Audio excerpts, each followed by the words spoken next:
Hi, I'm Emma. I'm sharing a wild story about my family, specifically my brother's wife who tried to take my house. Here's what happened. I'm Lauren, 32, a software engineer at a tech startup in Seattle, Washington. I make a solid living, have good benefits, and paid off my student loans last year. For years, I've been saving for my dream, owning a home. Let me introduce my family first because they're central to this drama. My parents, Linda, 58, and Tom, 60, are retired.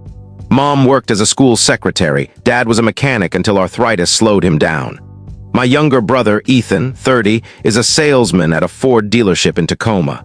We were tight growing up, but things shifted when he married Vanessa 2 years ago. Vanessa's intense. She's dramatic, always needs to be the star, and bosses Ethan and my parents around. I learned to keep her at a distance early on. Their wedding was a mess. My family expected me to fund the whole $40,000 event. I'd been saving for a house, so I gave $10,000, which I thought was generous. Vanessa flipped out, banned me from being a bridesmaid, and said I wasn't supportive of their love. My parents sided with her, cutting me off for months, not even inviting me to Thanksgiving.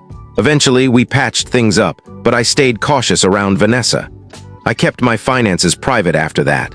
My job at the startup, building apps for local businesses, paid well enough for me to live simply in a one-bedroom apartment near Capitol Hill. I drove a used Toyota Corolla and saved every extra dollar for a house. I wanted a 3-bedroom in a good neighborhood, maybe Kirkland or Bellevue, with decent schools for future kids and a manageable commute. I got pre-approved for a mortgage and spent a year browsing Zillow, visiting open houses, and driving through suburbs. After looking at dozens of places, I found the one. A 1980s 3-bedroom, 2-bath ranch-style home in Redmond.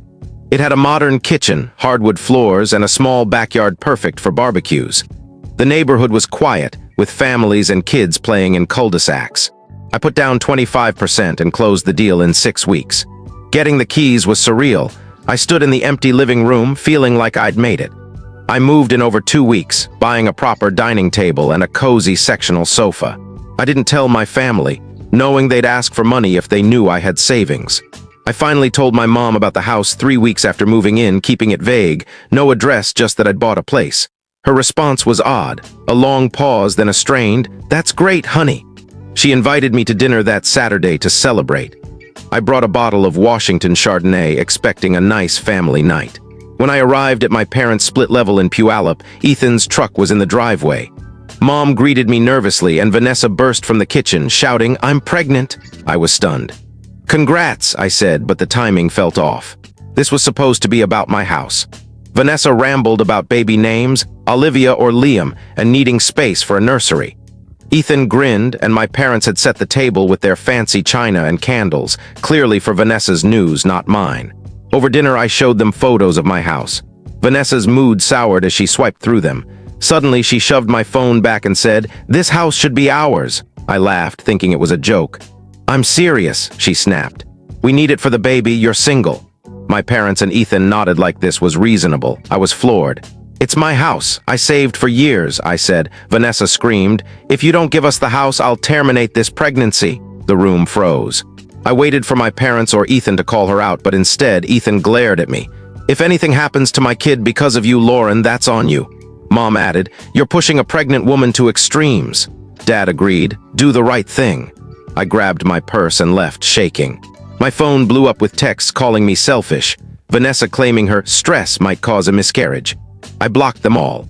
For weeks, I focused on work and planned a housewarming party, inviting coworkers, friends, and my cousins, Mia and Ryan, who stayed out of family drama. The party was great until my family crashed it. Vanessa stormed in, yelling that the house was hers, trying to flip my dining table. My coworker Jake stopped her, and Ethan got in his face. We forced them out, but the party was ruined. The next day, Vanessa posted on Instagram, sharing empty crib photos with captions like, "Lauren stealing a home from her nephew." It was vile. I messaged her, "Stop harassing me or I'm filing a restraining order." She stopped for 2 weeks. Then Ethan pounded on my door, screaming, "You killed my baby. Vanessa had a miscarriage because of you." I felt sick, wondering if I'd caused it. He kept yelling, calling me a monster before leaving.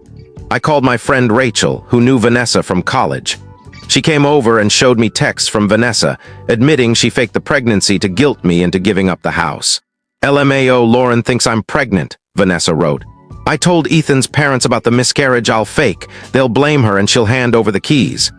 I was furious and relieved. No baby, no miscarriage, just lies. I drove to my parents' house with the screenshots. Vanessa was there, dressed in black, fake crying. I showed everyone the texts. Ethan's face fell as he read them. Vanessa stammered, claiming I faked the messages. I demanded hospital records for the miscarriage. She crumbled, admitting she lied because they deserved the house. Chaos erupted. Dad yelled at Vanessa. Mom questioned Ethan, who looked betrayed. I told them, you believed her over me. I'm done. I walked out. A week later, my parents showed up, apologizing through my door. They looked broken, admitting they were wrong. I didn't let them in. I've cut contact since. My house is mine, and I'm done with their drama.